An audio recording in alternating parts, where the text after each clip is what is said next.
प्यारी साथ संगत जी, परम प्यार से बोलिए धन्यंकार जी। बोलिए सतगुरु माता सुदीक्षा सबंदर हरदेव जी महाराज की जय। आओ संत महात्माओं, सत्संग का चमत्कार, सत्संग में जाने से इंसान के जीवन में कैसे परिवर्तन होते हैं और क्या क्या संत महात्माओं हो सकता है, आज दास उसी के ऊपर चर्चा करेगा।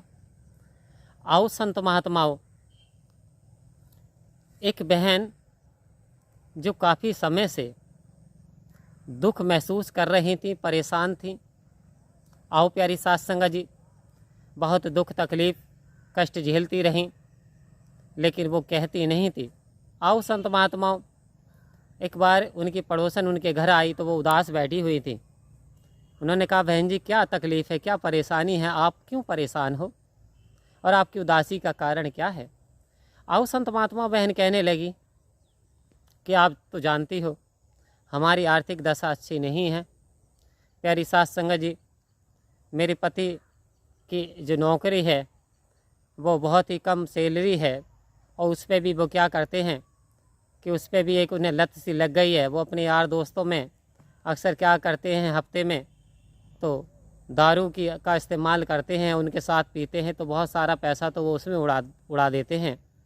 और बहन जी, यदि हम कुछ कहते हैं बच्चे टोकते हैं, हम कुछ कहते हैं तो वो मारा पीटी करते हैं। आओ प्यारी साथ संगत जी, इस प्रकार का व्यवहार करते हैं, आए दिन यही हाल रहता है। अब बताइए, हमें तो कोई रास्ता नज़र नहीं आ रहा, बच्चे जवान होने की ओर हैं, लेकिन उनकी लत दिन प्रतिदिन बढ़ती चली जा रही है। आओ संत महात्माओं, बहन जी ने कहा, दातार सब ठीक करेगा, सतगुरु सब पे कृपा करता है तो आपको वंचित नहीं करेगा। बोली सतगुरु, बोले क्या आप? जी हाँ, मैं सत्संग से जुड़ी हुई हूँ और प्यारी साथ संगत जी, आपसे मैं ऐसा निवेदन करती हूँ। बहन से बोली कि आप भी संडे के दिन सत्संग में जाया करो। आओ संत महात्माओं, उन्होंने ऑफ़र दिया सत्संग का और उन्हें साथ लेकर के जब वहाँ पे गईं और जब वहाँ पे उन्होंने विचार सुने तो आओ संत महात्माओं, तो विचार उन्हें बहुत अच्छे लगे और उन्हें वहाँ की जो वातावरण बहुत अच्छा लगा। सब नेक दिल इंसान, सब हंसी खुशी मिजाज चेहरे, और वहाँ कुछ 3 घंटे तक उनका जो गम पूरी तरीके से वो दूर हो गया। तो आओ संत महात्माओं, तो उन्होंने वहाँ निवेदन करने लगे कि क्या बहन जी, मेरे पति भी ठीक हो सकते हैं, क्या वो भी दारू भी छोड़ सकते हैं। तो आओ संत महात्माओं, सतगुरु के पास किसी चीज़ की कमी नहीं है। कहते 3 काल है सत्य, तू मिथ्या है संसार। हे सच्चे पातशाह, तू चाहें तो सूखी लकड़ी को हरी कर दे, तू चाहें तो मुर्दे में जान डाल दे, तेरे अंदर वो सिफ्त है, तेरे अंदर वो पावर है। तो प्यारी साथ संगत जी, जो बहन उन्हें लेकर के गई थी, उन्होंने वहाँ जो और बहनें थीं और महात्मा जो थे, उनसे कहा कि ये जो बहन इस प्रकार से आई हैं, आओ संत महात्माओं कृपा करो, इन बहन जी के लिए सुमरण कर दो। आओ संत महात्माओं, उन सब ने सतगुरु से इस निरंकार सतगुरु का ध्यान करते हुए उन निरंकार से अरदास की कि तू ही निरंकार, मैं तेरी शरणा मैनू बख्श लो। आओ संत महात्माओं, इस तरीके से रिपीट करते हुए और मौन धारण करते हुए प्यारी साथ संगत जी जो अरदास करी, और सब आप जानते हो जब सब मिलकर के किसी के लिए अरदास करते हैं तो बहुत जल्दी फलीभूत होती है। आओ संत महात्मा, दिन बीतते चले गए। अगले हफ्ते फिर वो बहन जी आती हैं, प्यारी साथ संगत जी फिर से सुमरण कराती हैं, फिर से वहाँ पर उनसे कहते हैं कि बहन जी आप पानी की सेवा पे लग जाइए।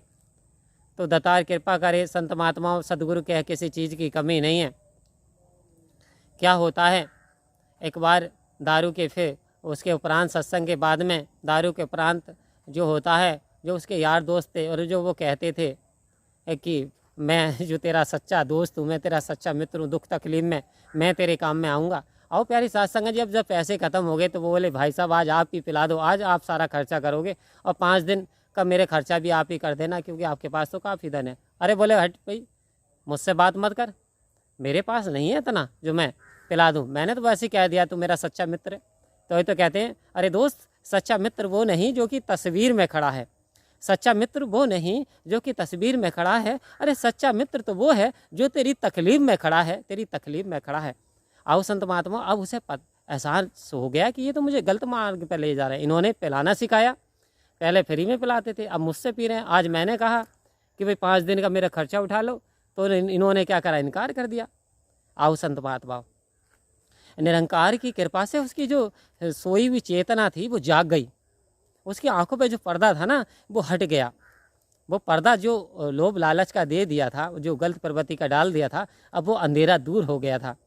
उन्होंने धिक्कार दिया, चलो भाई ठीक है भाई साहब, कोई बात नहीं, ठीक है, आज से अपनी बाय बाय टाटा, अब हम आप फिर नहीं मिलेंगे। इस बार करे हम ना मिल पाएँ, क्योंकि आज पहचान पड़ गई कि सच्चा मित्र कौन है। आओ संत महात्माओं, जब बहन जी आई तो उनका चेहरा जो पहले से ज़्यादा वो था, और वो कहने लगे कि देखिए मेरी बहुत भारी कमी है, और मैं समझ गया कि मित्र कौन है, सच्चा मित्र क्या है, वो कौन मदद करता है। तो आप तो सहती हो, लेकिन वहाँ मेरी पहचान पड़ गई मेरे यार दोस्तों की, जिन्होंने मुझे पिलाना शुरू किया था। आज से मैं आपसे वादा करता हूँ, मैं मारा पीट नहीं करूँगा, मैं लड़ाई झगड़ा नहीं करूँगा। और आप बहुत मीठा बोलती हो, जब से आप 2 संडे से आप कहाँ जाती हो, मीठा बहुत बोलती हो, और मैं गाली देता हूँ तब भी बर्दाश्त कर लेती हो। तो आओ संत महात्मा बहन जी बताती हैं, ऐसे ऐसे सत्संग लगता है, महात्मा आते हैं, सेवा करते हैं, एक दूसरे से प्यार भरा वातावरण होता है, एक दूसरे से नफरत नहीं करते, और वहाँ कहते हैं कि भगवान के दर्शन भी कराए जाते हैं, तो मैं वहाँ जाती हूँ। आओ संत महात्मा, वो हाथ जोड़ के खड़ा हो गया कि मेरी गलती माफ़ हो, आज से मैं शराब नहीं पीऊँगा। तो देखो संत महात्माओं, सदगुरु की कृपा से उस भाई का जीवन बदल गया, और फिर उसके घर में बरकतें होना शुरू हो गई। फिर जो वो कमाता था उसमें ही बरकत होती थी, क्योंकि ये बहुत बड़ी बुरी लत है शराब पीना, और ये शराब जिसको लग जाती है उसका घर नष्ट हो जाता है, उसके घर की सुख शांति चली जाती है। संत महात्माओं, तो दास अरदास करेगा, कृपा करो, दया करो, मेहर, आप जिस प्रकार का भी नशा करते हो, तो पहली बात तो करते नहीं, यदि करते हो तो छोड़ दीजिए। ये बहुत बुरी आफत है, ये परिवार को नष्टता की ओर ले जाती है, और जीवन को नरक बना देती है। तो प्यारी सत्संग जी, सदगुरु हमें यही चाहते हैं कि साहिब मुझे ही देख लो हीरा बना दिया। अब जितनी बुराइयाँ थीं हम लोगों के अंदर, वो सारी निकाल के सदगुरु की कृपा ने बाहर खड़ी कर दी। तो प्यारी सत्संग जी, अब हमें इन बुराइयों को नहीं पनपने देना है, सदगुरु की कृपा से अच्छाइयाँ अपनानी है, तो हमारा अच्छा ही अच्छा होता चला जाएगा। परम प्यार